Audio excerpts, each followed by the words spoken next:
Hello friends, good day. I hope everybody's doing well. A special greeting to those of us here in person and also online. It is good to have everybody here. Welcome to today's Lawrence Center event. My name is Michael Chan and I am the Executive Director for Faith and Learning here at Concordia College. Overseeing the Lawrence Center is one of my cherished responsibilities. The center honors the life, work, and legacy of Norman M. Lawrence, renowned philanthropist, former CEO of Burlington Northern, alumnus of Concordia College, and former member and chair of the Concordia Board of Regents. Through his life and generosity, Norm helped to build a more joyful, just, and trustworthy world. And in honor of that legacy, the Lawrence Center takes up the question, how do we build a more trustworthy world?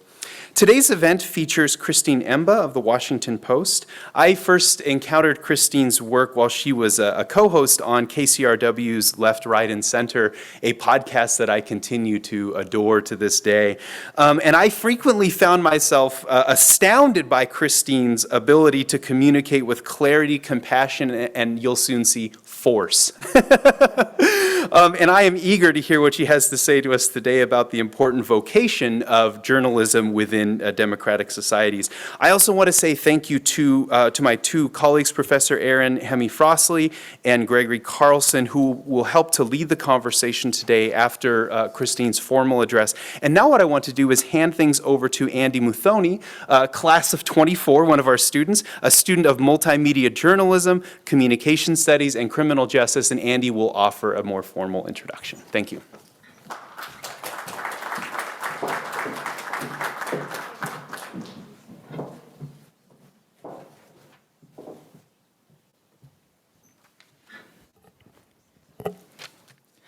Good afternoon, everyone.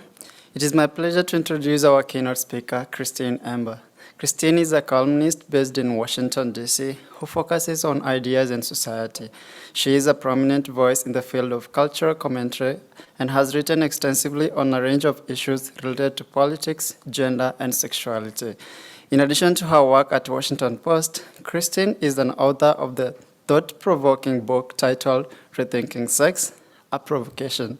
Her background as a Hilton Kramer Fellow in criticism and the New Creation and as a deputy editor at the Economist Intelligence Unit has provided her with a unique perspective on technology and innovation. Christine holds an AB in Public and International Affairs from Princeton University.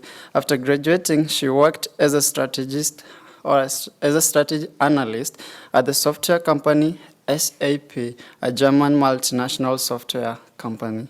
Please join me in welcoming Christine Emba.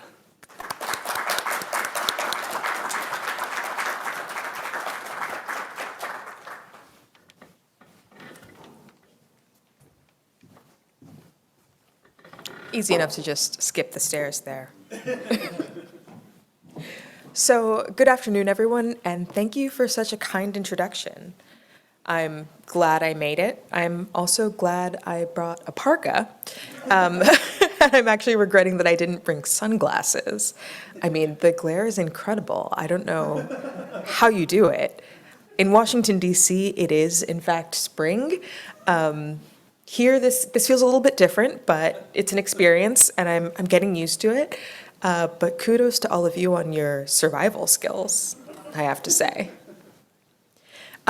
And before we get into this, I'd also like to thank Michael Chan for inviting me and setting this up. It's really an honor to be here and to speak to you guys about these topics. It always feels a little intense and surprising to me to be asked to be a representative for the field of journalism, which is so diverse and often so contrary to my ideals of what journalism should look like.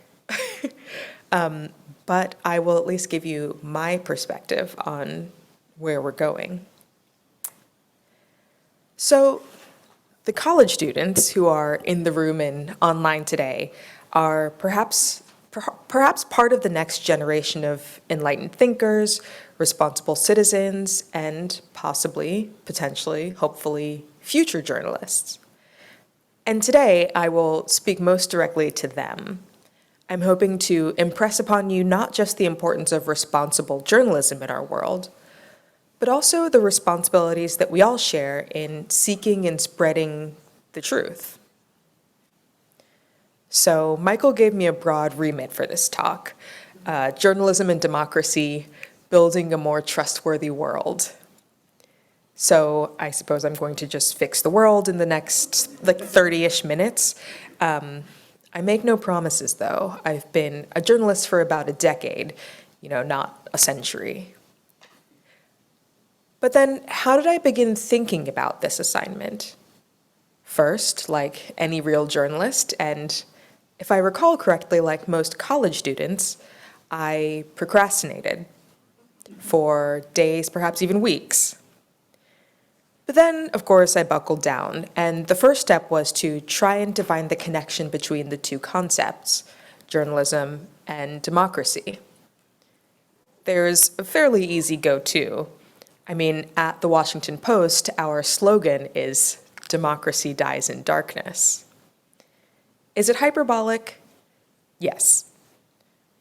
But it's also not wrong. At the very core of democracy lies the freedom of speech and the right to a free press. In democratic societies, journalists play the invaluable role not only of informing the public of events and the issues of the day, but also acting as a watchdog to ensure that our leaders remain accountable to the people they were elected to represent. We are, in many ways, the bridge between the government and its citizens, the state and the people the state is supposed to serve. We can be the translators of the complicated jargon that's often found in bureaucratic documents. We can be the detectives who uncover the hidden motivations, and machinations that so often lurk beneath the surface of public life. So, they're classic examples. You can consider the Watergate scandal in the 1970s, when the investigative journalists Carl Bernstein and Bob Woodward, my colleagues, diligently worked to uncover information that ultimately brought down the Nixon administration, proving the indispensable role that journalists play in upholding the tenets of democracy. Or you could take a more recent example, the Pulitzer Prize-winning investigation into the Panama Papers, which exemplified the power of collaborative journalism in exposing widespread corruption and tax evasion among the world's elite. But more than just investigators, journalists are also connectors, shapers of public life. Media information about new norms can persuade individuals to accept them. That same information, if broadly shared, can create a common knowledge and enhance social coordination. After all, other people more readily accept information if they believe that others have also accepted it first. This can be a good or a bad thing, as we'll later discuss. But sometimes it only takes one thought-provoking story to shift the collective consciousness. And it's this power of journalism that truly enables positive change. So I'm thinking, for instance, of Ta-Nehisi Coates' article, The Case for Reparations, which came out in The Atlantic magazine in 2014. It was beautifully written. It was meticulously reported. It was highly persuasive, and it ended up being, in fact, a groundbreaking essay, one that influenced the public conversation so much that it certainly helped lay the groundwork for the reconsiderations of racism, inequality, and historical injustice that we're still debating in the present moment, after having seemingly avoided them for decades. A vibrant press, as my friend Jamel Bowie recently put it in the New York Times, also known as our competitor paper, is one of the forces that helps shape individuals into members of a community with responsibilities and obligations. It acculturates them into political life and ties them to other like-minded people. Quoting from every political philosopher's favorite text, Alexis de Tocqueville's Democracy in America, he went on, "It often happens in countries that many men who have the desire or the need to associate cannot do it because all being very small and lost in the crowd, they do not see each other and do not know where to find each other. Up comes a newspaper that exposes to their view the sentiment or the idea that had been presented to each of them simultaneously but separately. All are immediately directed toward that light, and those wandering spirits who had long sought each other in the shadows finally meet each other and unite. I personally had never thought of myself as a shepherder of wandering spirits, but I like the image. In any case, with the role of journalist comes an even greater responsibility than shepherding spirits. As journalists, it's our duty to uphold the principles of truth, justice, and fairness. This means being thorough in our research, diligent in our pursuit of objectivity, and tireless in our dedication to getting the facts right. So far, so good, I assume. You're probably wondering what the actual problem is. I mean, there has to be one, right? Unfortunately, yes, but it may not be the ones that come to mind first. If you do a quick bit of research about what's ailing the industry, and by extension, our democracy, you'll quickly hear complaints about misinformation and disinformation. Over the past several years, the discourse seems to have crystallized around the idea that these are democracy's greatest threats, and that journalists aren't doing enough to safeguard against them. And on some level, it's true. We now live in an age of misinformation, disinformation, where false stories or manipulated narratives often spread faster than the truth. And, like an insidious virus, and we know so much about viruses now, they infect our public discourse, and they threaten the very fabric of our democracy. So we can back up, of course, and actually define what we're talking about here. And it's important to note that the two terms mean different things. Put simply, misinformation is incorrect or misleading information, accidentally or unwittingly propagated, while disinformation is a little more sinister. False information deliberately and often covertly spread in order to influence public opinion or obscure truths. So the difference between the two comes down to intent. But further confusing the issue is the fact that a piece of disinformation can ultimately become misinformation. It all depends on who's sharing it and why. Yet, regardless of the prefix, the result is often the same: delegitimization and disorientation, societal level anxiety, fatigue and confusion and antagonism of the kind that makes people step back from participating in their communities, that makes them less likely to trust their neighbors or their friends. It's the type that leaves us more alone and more afraid and less effective, less able to meet the challenges that face us. That, in short, destroys our democracy. But the thing is, these challenges aren't new. Disinformation and misinformation are not new phenomena. Throughout history, those in power, and those who seek it, have sometimes deliberately manipulated or altered the truth to serve their own ends. But in our digital era, with the proliferation of social media and the rapid dissemination of news via the internet, these dishonest tactics have become more widespread and more difficult to combat. No longer are we simply asking ourselves, is it a fact or a falsehood? We must now also question the intent behind the information shared, the source from which it originated, and the impact it may have on society at large.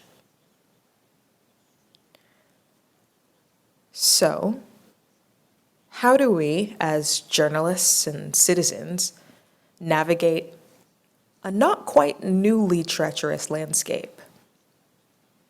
How do we distinguish between credible information and deceptive falsehoods? While there's no foolproof answer, there are key principles that can guide us in our pursuit of the truth. First and foremost, we have to be skeptical consumers of information. As college students and former students, you've likely been taught the importance of critical thinking, evaluating the sources of information you receive, questioning their validity, and using logical reasoning to form your own conclusions. When encountering news stories, yes, even the ones from my own publication, we have to be especially vigilant to ensure that our biases, conscious or not, don't lead us astray. To combat the pitfalls of confirmation bias, we must actively seek out diverse sources of information, those with varying political perspectives and dissenting views. By exposing ourselves to a wide range of ideas and opinions, we can better understand the complexities of the world around us and foster empathy for others who hold differing beliefs.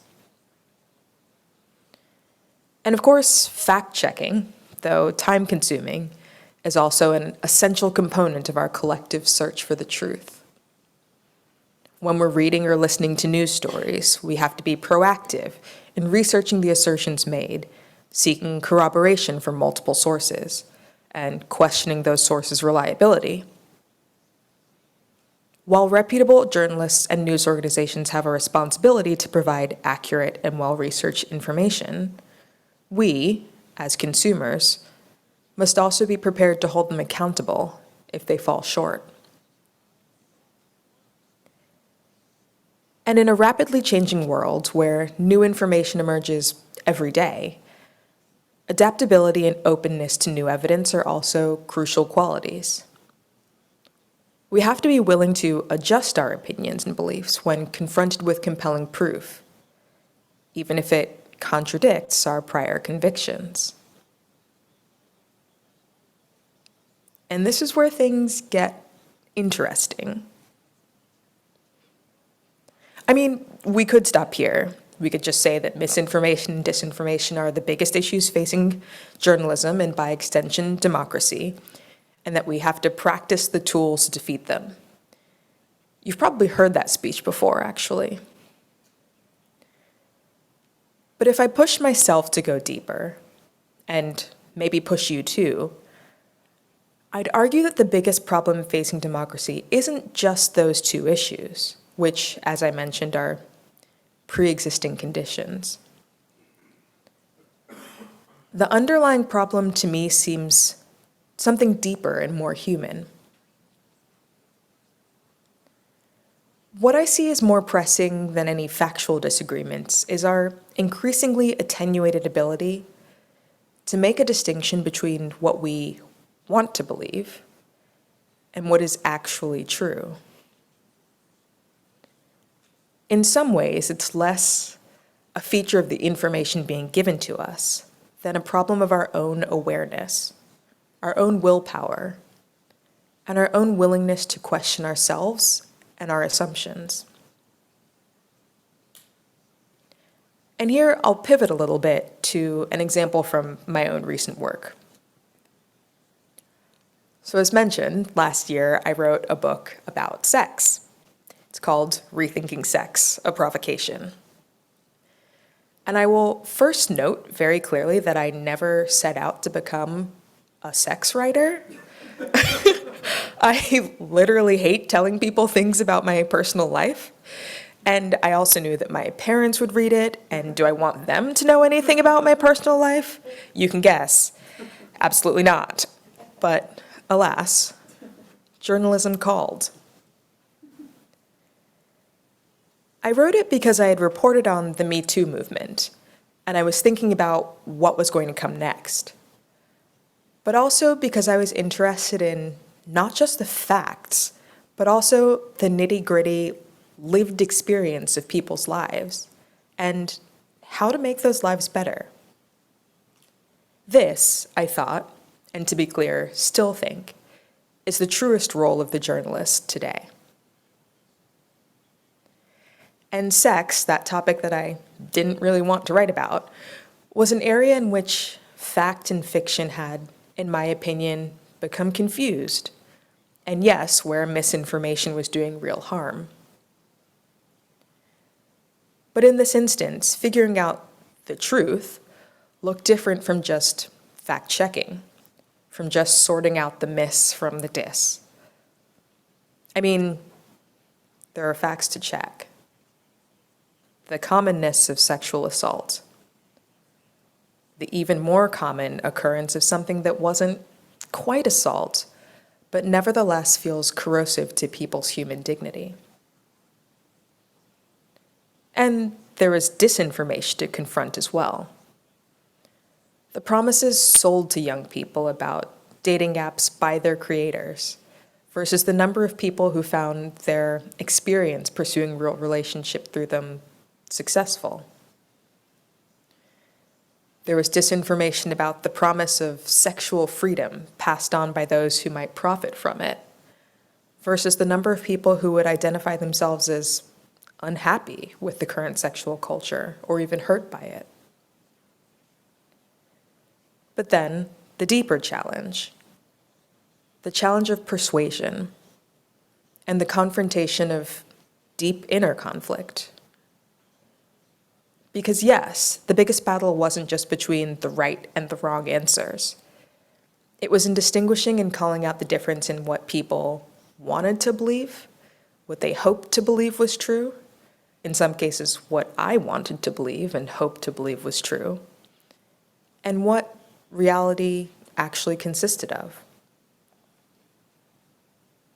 For example, pushing back against a norm of freedom, confronting the idea that total autonomy might not be the greatest good, the end-all, be-all of modern human life. For example, coming to terms with the idea that some acts and behaviors might be worse for us than others, physically, mentally, socially, emotionally, and that consent, which we've held up as the solution, might not always be enough. For instance, coming to terms with the idea that sex means something, and that if we wanted to have it well, we would have to treat it differently than our culture currently tells us to.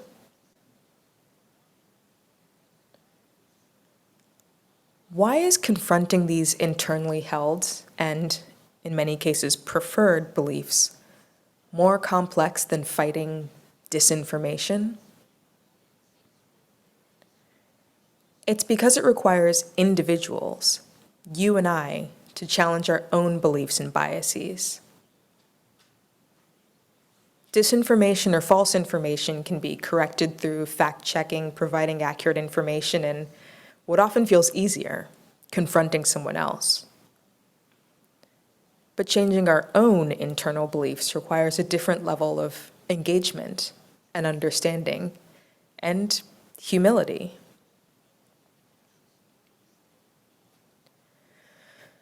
Beliefs are often deeply ingrained in a person's identity and worldview. They're shaped by personal experiences and culture and upbringing and social conditioning. They're not always based on logic or evidence.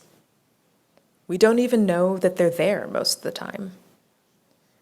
But they do serve to provide us with a sense of stability and security, at least until they interfere with our life, and we find out that we're somehow doing it wrong. Even then, though, confronting beliefs can be challenging and uncomfortable, as it requires us to question our own identities. We can experience cognitive dissonance, where a person experiences mental discomfort due to holding conflicting beliefs and values. There's also the mental discomfort of pushing against the norm or others' expectations. Perhaps selfishly, we don't always want to rein in our own behavior or change our lives in ways that may be uncomfortable, at least in the moment. And maybe less selfishly, we don't want to hurt other people by being judgmental. After all, we've been told that certain questions are private ones, that some of these debates aren't ones that we have in public, that we can't impose our values on other people. And it's an admirable instinct because, as mentioned, we do in fact live in a pluralistic democracy, one that we want to protect. But in the end, not having those discussions can lead to more hurt than we think we're avoiding. Because we do, in fact, live in a society where the way that we act, our personal beliefs, even in private, can trickle out and change the culture for everyone in ways that we may not have expected.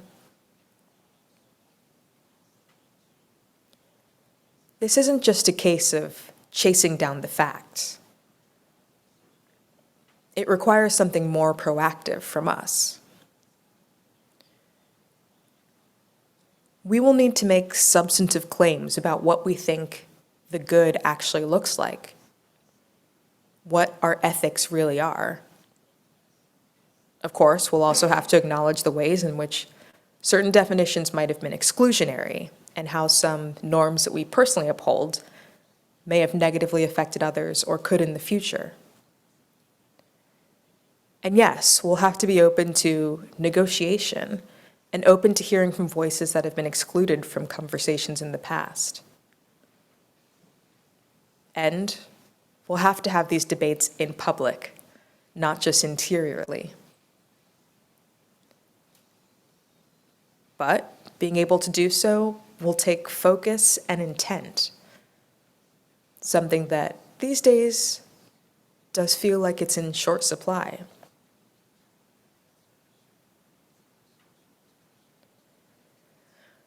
One of the most interesting things that I encountered in my research and reporting for the book was that we don't often ask ourselves what we believe or why we believe it. We're simply loath to interrogate ourselves. For instance, I started out all of my interviews for the book asking people what they thought sex was, what it meant for them, what ethic they were trying to uphold, and what they wanted their lives to look like. And the most common answer, the one that's true for many of the toughest questions that journalists are pushed to ask, I don't know. I've never really thought about it.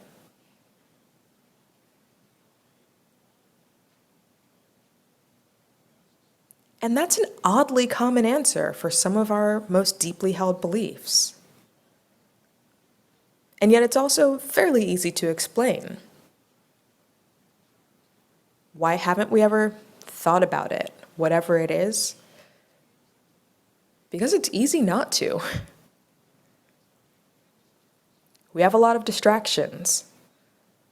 We have a lot of sources that will feed us prepackaged opinions and ideas and tracks on which to live our lives. Conformity and social pressure encourage us to go with what we're told, or whatever those around us claim to believe. Research, incidentally, also show that conformity and social pressure, the basic desire to sort of fit in and not stand out or at least not be excluded, both encourage us to share false information that other people may have shared first, and to accept it as true.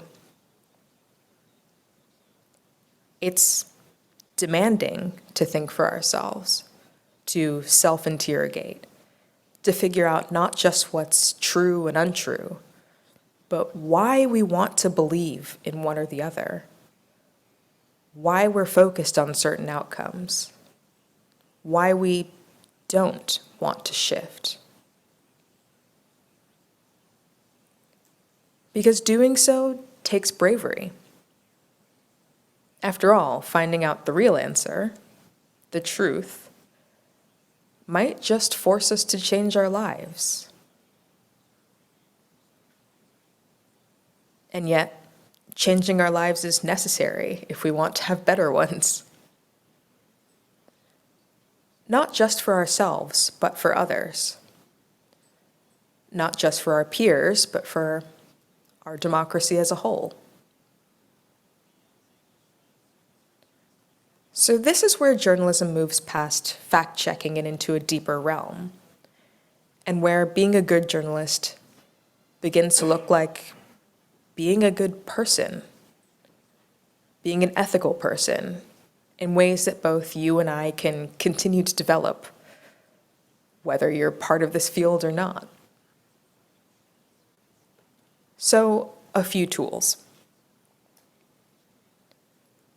One practice is simple empathy. To confront internally held beliefs, both ours and those other people hold, we have to create a safe and respectful environment, one that encourages open dialogue and the sharing of diverse perspectives. The term safe space has been overused and mocked, but it's real and it's useful.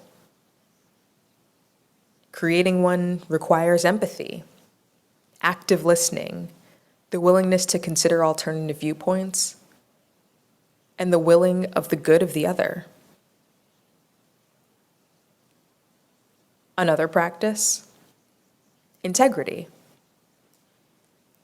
As journalists, we have a duty to guard against the distortions of truth in our work and actively seek to expose falsehoods when they propagate throughout society.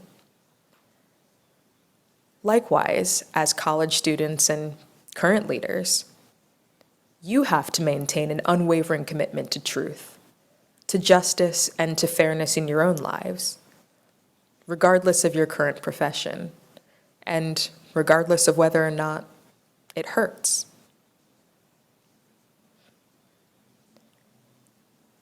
And then another practice, courage.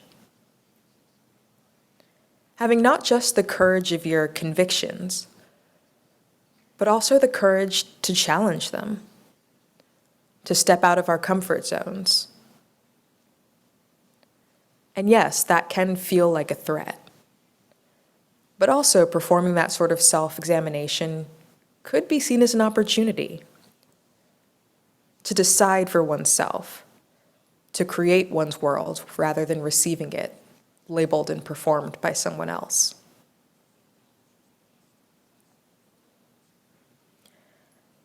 So here we're wending our way back from sex to what I actually promised I would talk about, which is journalism and democracy.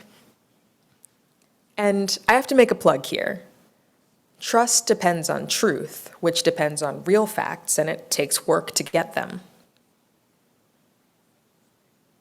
So all of you should be supporting quality journalism, subscribing to reputable news sources and sharing their content with friends and colleagues. You should be encouraging your elected officials to support journalism and to provide funding for news organizations that are doing important work. You should be buying my book. I'm joking. I'm not really joking. But more importantly, we should be doing the work of seeking truth internally. Journalism as sort of an interior project. We should be constantly learning how to ask ourselves and others the hard questions and sort through them with reason and empathy, with integrity and courage. We should be fostering the bravery to change ourselves and our own internally held beliefs when we realize we've gotten them wrong. And to the college students here, you are actually the future of society, and you'll be playing a vital role in shaping the world around us. The world that, to be honest, you'll be living in for longer than we will. You have the responsibility to be informed and engaged citizens. And yes, that means being able to differentiate between fact and fiction. So sure, that's pushing back against misinformation and disinformation, the easy targets. But it's also pushing back against the desire for self-pleasing and simple affirmation in the face of uncomfortable truths. And it's the wherewithal to chase the real truth in order to, as we're all here to do, to build a more trustworthy world. Thank you.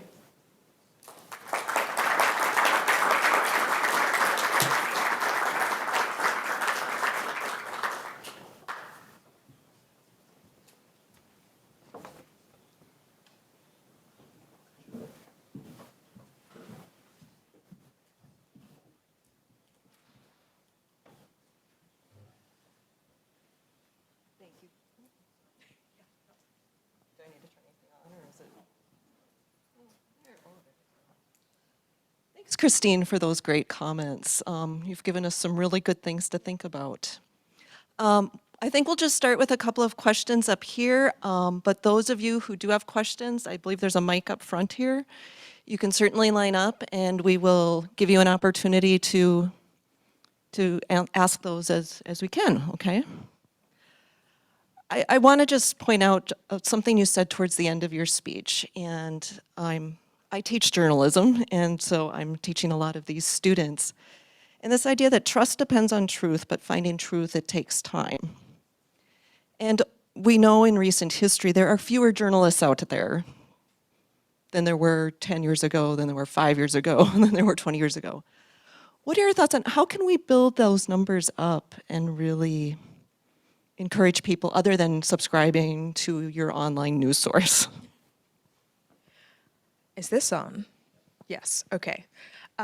Yeah, that's a great question. I mean, I think that the decline in the number of journalists comes not from just a decline in subscriptions to national news sources, but also a tendency in our political moment to be more involved in sort of the national or the supranational than the local.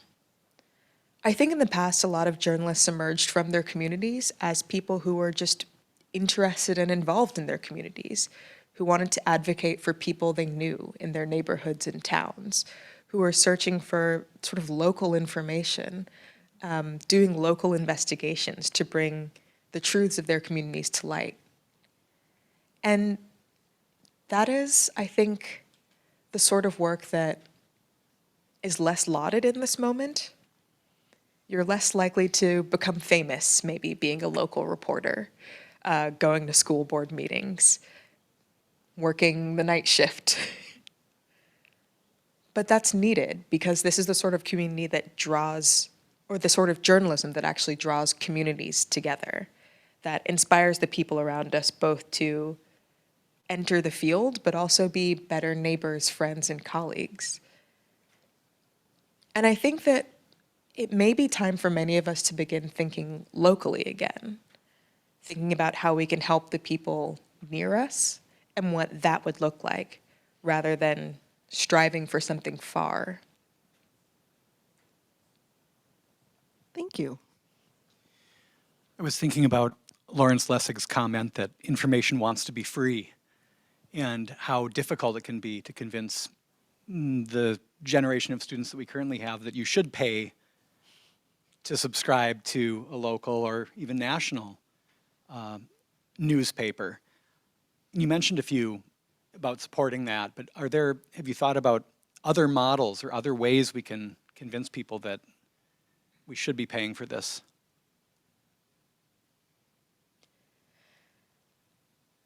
I'm interested in that quote that information wants to be free.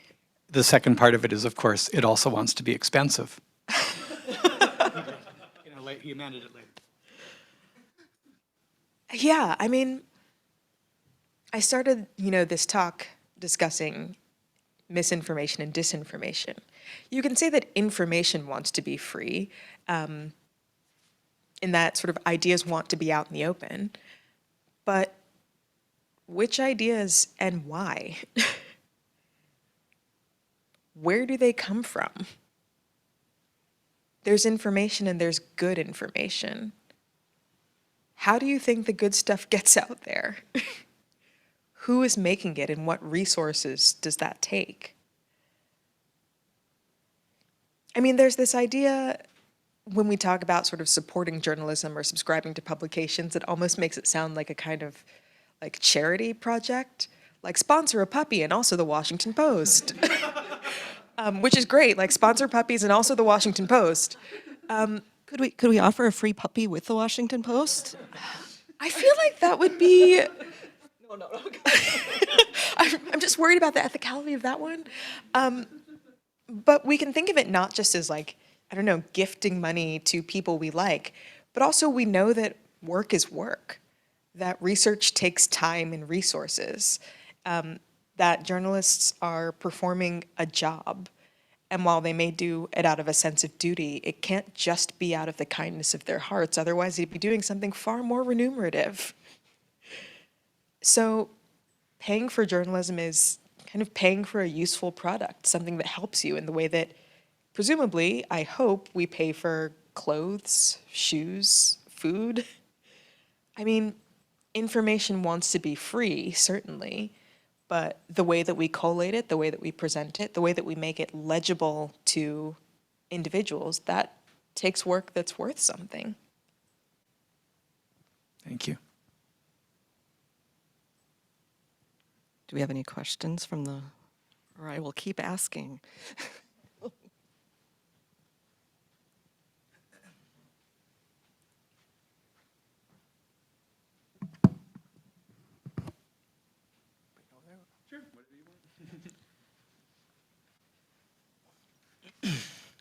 First of all, thank you so much for the speech. I personally really enjoyed it. So I'm Ruel Delme. I'm a sophomore student here at Concordia. I'm international from Albania. And so the media back home looks at the Western media, particularly CNN or MSNBC or newspapers like Washington Post and New York Times as sort of the benchmark of professional journalism. That's kind of like my comment. And my question actually is, it's a two-part question. So the first one has to do with conspiracy theories. So you mentioned misinformation and disinformation. One of the things that I've personally seen with the media over the past maybe 3 years that I've watched American politics is that it seems like some of these theories that are deemed conspiracy theories at the beginning, usually not in all cases, but tend to be proven later on, and the narrative around them changes. So, for instance, when COVID was spread in around the world, there was this theory that it came from a lab, that it leaked from a lab, and at that time, if you were to look at the media narrative, if you were to say that, that'd be considered disinformation and probably even dangerous. But 2 years after, credible information from United States intelligence agencies proved that to be right. And so my question is, what is the standard that's used to prove or to discredit a story and just deem it as conspiracy theory? And does it have to do with the fact that maybe that story doesn't have enough evidence or facts and data yet at that point, but maybe there should be more investigation into that as opposed to just discrediting it as conspiracy theory just because of the lack of evidence and data? And my second question, I'm sorry for making this so long, it has to do with whether these are politically motivated. So one of the things that I've read, at least, is that, or heard, is that New York Times and Washington Post are generally acknowledged or perceived as promoting more left-wing causes, whereas papers like the Wall Street Journal are sort of more center-right. So do you think that there's an aspect of politics involved in journalism and how op-eds or stories are covered? And my first question having to do with the conspiracy theory part of it. Thank you. Sorry for making it long. Apologies. No problem. That's a complex one. I think I'm trying to think of how to kind of tackle a number of questions. I think one of the things that is most interesting to think about, or I find most, or very important, I wouldn't necessarily say most important to think about, is the question of motivation, which is more your second question than the first one.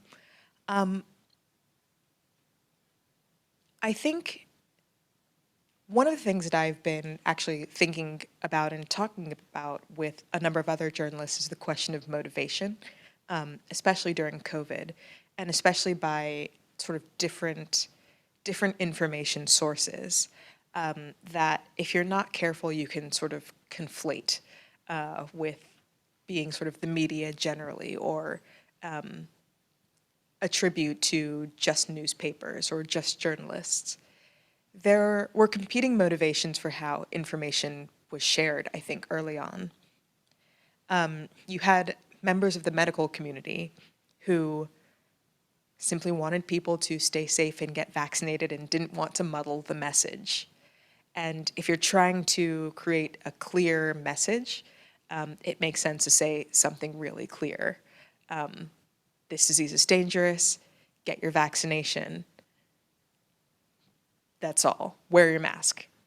And that's sort of a communications, issue statement from, the medical institution, who are trying to move us towards one outcome that at the moment when they had the information they had seemed correct. And that's separate from, I think, how the scientific community works, which is we have research that points to something, but we know that we may not be right. We're still searching for more information. It's muddled, we're trying to figure it out, but then presenting a message to the public that, like, I don't know, it's muddled, we're trying to figure it out, is not that helpful if you were trying to promote, a specific outcome that is for the safety of all, that like you're fairly sure is the best path forward. So you have to separate kind of the motivations of the scientific community and how they operate from sort of public health officials. And then in journalism, I think a lot of reporters and a lot of outlets felt sort of caught in between, right? Because if you think of journalism as having a duty to the public, part of that duty is to safeguard, to promote positive social norms.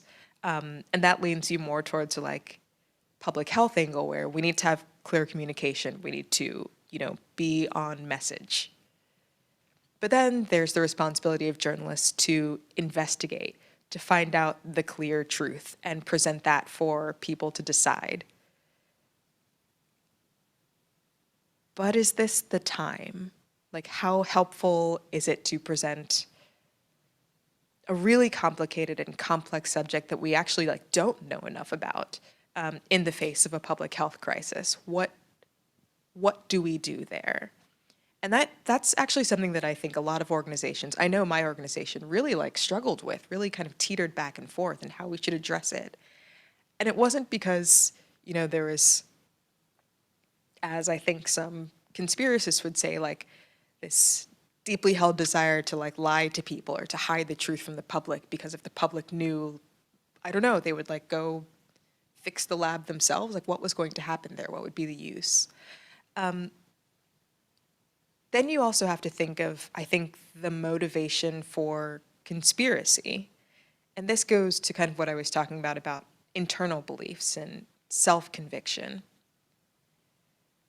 On the one hand, there are, people who are saying, we just want the truth. We just want to know. You just have to admit that you don't know enough, that you're wrong.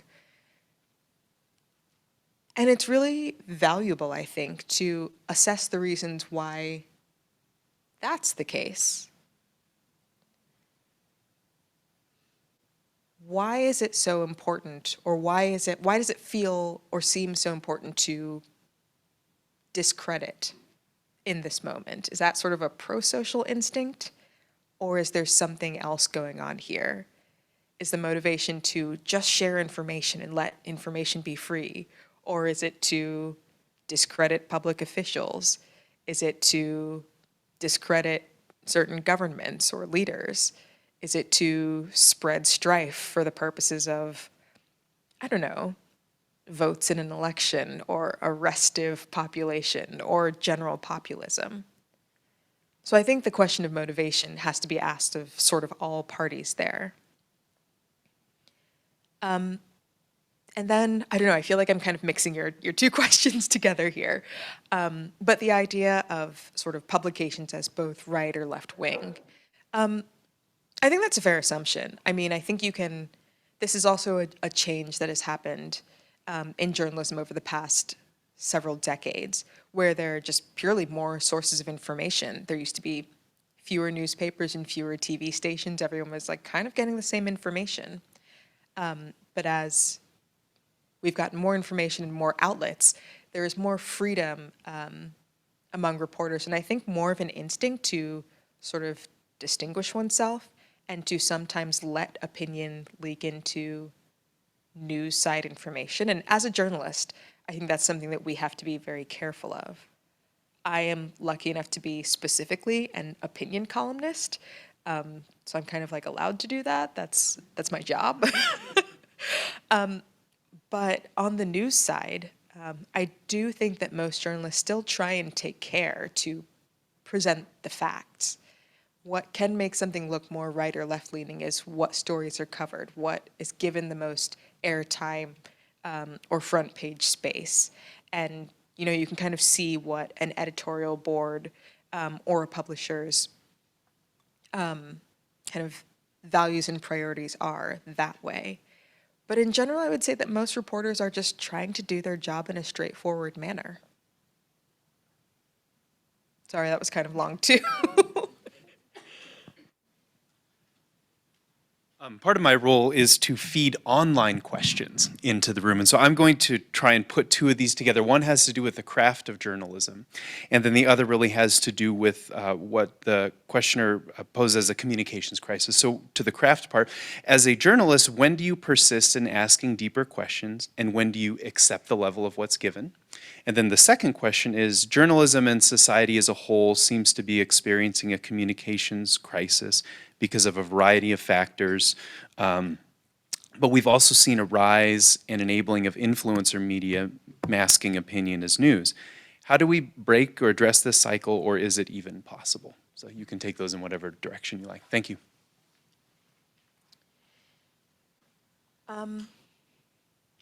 The first question first, which seems to be sort of, can you give up on pressing for the deeper questions eventually? And I would like to say no. I think when you talk about journalism, you're talking about sort of a broad concept. There are people who are just sort of like beat reporters whose job it is to get the information on like the incident that happened and report that out. This went down yesterday night. This is what it looked like. Fine. Yeah, if you're just sort of reporting what happened, then maybe it's not the time to sort of stand around the crime scene going, but why? But as an opinion columnist, as an opinion journalist, I tend to think of my work as not just shaping the reporting of day-to-day crises, but also broader social understanding. So we have big topics, we have big news events, whether it is the overturning of Roe v. Wade, whether it's a school shooting, whether it's, as mentioned, sort of crises of racism and inequality. And there are, in the moment, conflicts that happen. But to create social cohesion, to think about recreating better norms, I think that I always have to be pushing the underlying question. And that doesn't necessarily just look like writing a column stating the what ifs. It's just continually looking at motivations, whether saying that aloud or just as I think about the next thing I'm writing, thinking about how to help people communicate with each other.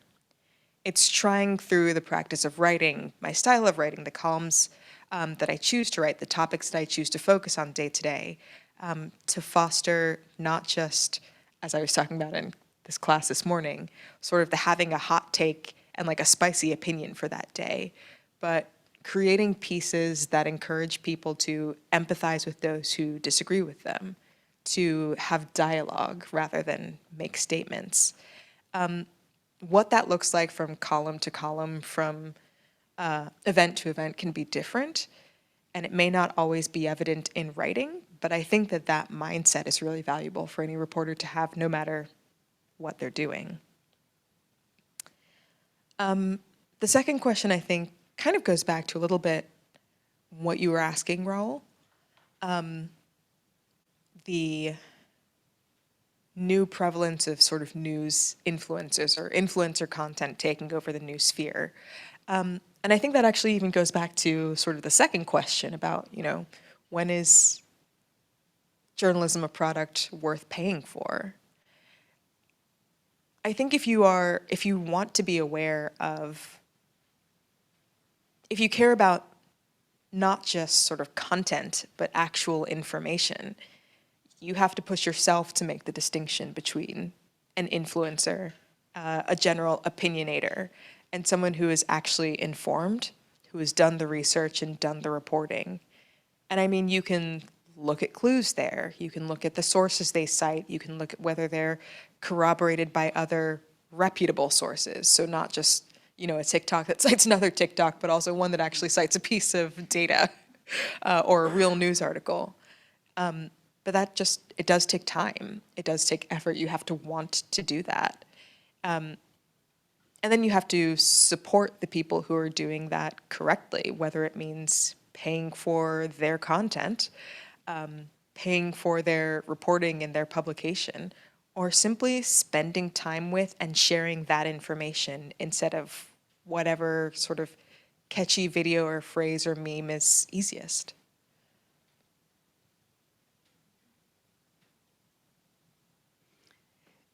It strikes me with those comments, Christine, that, and you can argue with me on this if you want, but that as a society, we're scared of nuance.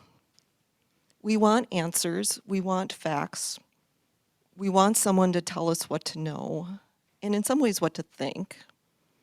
And so what role is it that journalism can play in really creating that nuance and getting readers and viewers to look beyond even headlines and to dig deeper into an issue? Yeah, I mean, I think you've hit on a key problem there. We don't like nuance. And that's not even a journalism problem. I think that's just the human condition. Liminal spaces, the sort of in-between where you're not sure what happens next, that's just uncomfortable. No one likes that. No one likes to be there. And we will do almost anything to avoid lingering in that feeling for too long. I think that journalism, at its best, can kind of force us to stay in that space and teach us what it looks like to stay there in a healthy way. So I'm thinking of the composition of, ideally, a good opinion page that has the views of an editorial board, yes, but also many columnists from different backgrounds and from different perspectives.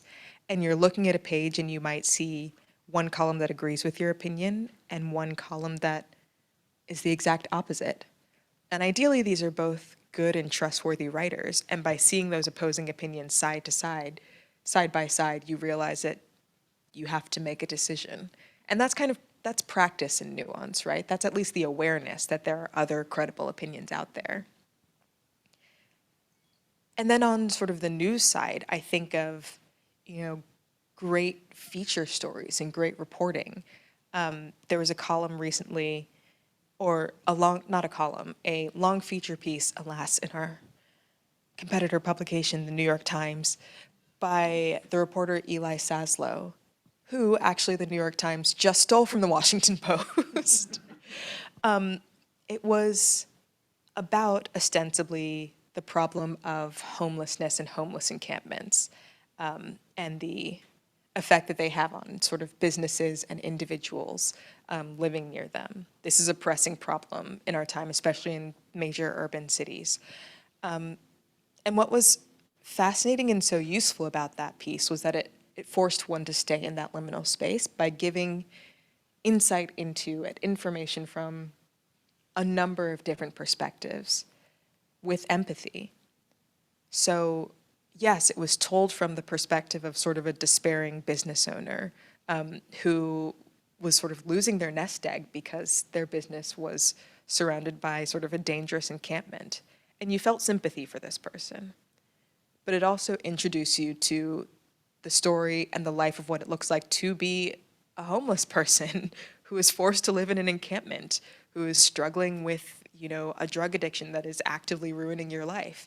And it kind of pushed you to empathize there too. And then you speak to a police officer and a social worker who, from their perspective, are also trying to sort of combat this issue, but don't really know what to do. And you can see how that pains them as well. And there's no answer, right? But this story is told convincingly and thoughtfully and asks you to step into the shoes of all of these people, and you realize that this is a liminal place. Maybe the answer isn't as clear as I thought. Maybe my first assumption isn't as right as I thought. Maybe I have to learn how to stay here with all of these people. And I think at its best, that's what journalism can do, can give you examples of nuance and make them, if not less frightening, I think less, or rather, more realistic. Does that make sense?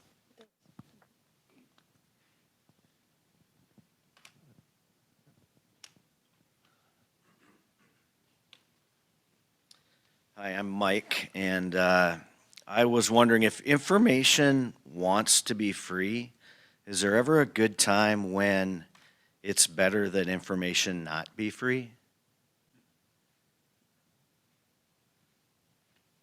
That's a great question.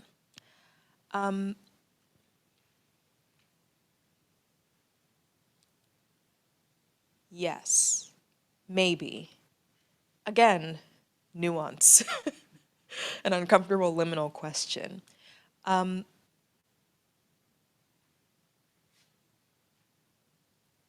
think that in phrases like this one, I don't know, sorry, you use this one quote and we're just gonna like bash on it forever. Information wants to be free. There is an almost, not even almost, a kind of false humanization of the idea of information, as though information has like a personality and its own will. But in many cases, information is also a tool. It is just sort of an object that we pass around. And we have to think about the effects that it has on others, on our communities, on our society.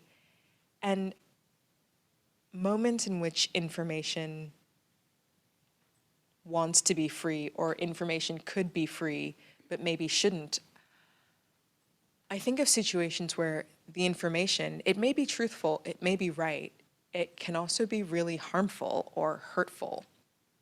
And its freedom is not, it being free is not pro-social, it's anti-social. I mean, we're thinking of, I can throw it back like to the past and think about information. Okay, the Manhattan Project. How free did we want the information about how to make an atomic bomb to be, actually? If the Axis powers had gotten there first, I guess information would have been free. Not a great outcome, really. Or a more sort of down to earth and more nuanced, but and more painful example, actually. So the Washington Post this week published a big reporting project on how the assault rifle became kind of an American symbol. There was a spectrum of different articles about this published on the news side, and horrifyingly, it came out on Tuesday and was immediately pushed off the front page by a school shooting. One of the articles was a sort of a 3D, it was actually a really interesting example of visual journalism. It was sort of a 3D visualization of what a bullet does to the human body. And so that came out the day of the school shooting, where people were incredibly upset, where, you know, children had died. And like, if you read the comments, there were so many comments on that piece saying, okay, well, a 3D visualization is something, but it's not enough. You should show the bodies. You should show what this looks like. And like, that information is there. They do take crime scene photos, and as a general rule, we don't publish them. Why? Because that information, while useful, may cause more harm than good, especially in this moment, where everything is endlessly sort of downloadable and replicable and shareable online. Like, yes, would it be useful to sort of see the torn bodies of children, like really make ourselves feel bad and maybe change someone's mind? Like, I guess, in some circumstances. Would that also look like, as the parents of, you know, the children killed at Sandy Hook experienced, bad actors sending them photos of the mangled bodies of their children over and over again for the rest of their lives? Unfortunately, yes. Would that traumatize some viewers? Would that inspire others to commit bad acts? Probably yes. So sure, maybe information wants to be free, but we have to be prudential in deciding when it should be, when it would do more harm than good.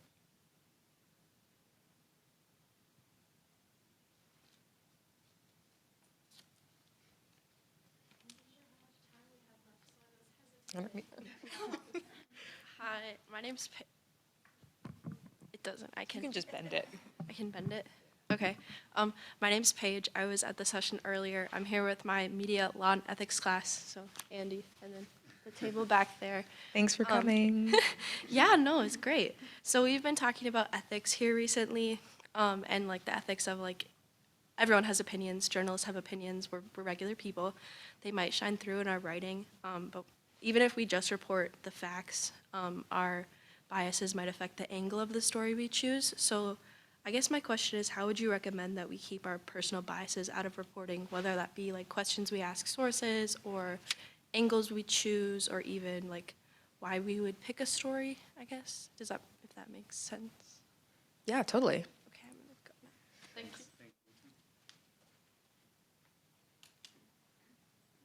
you. So the question I'm hearing is kind of, how do we keep our personal biases in check?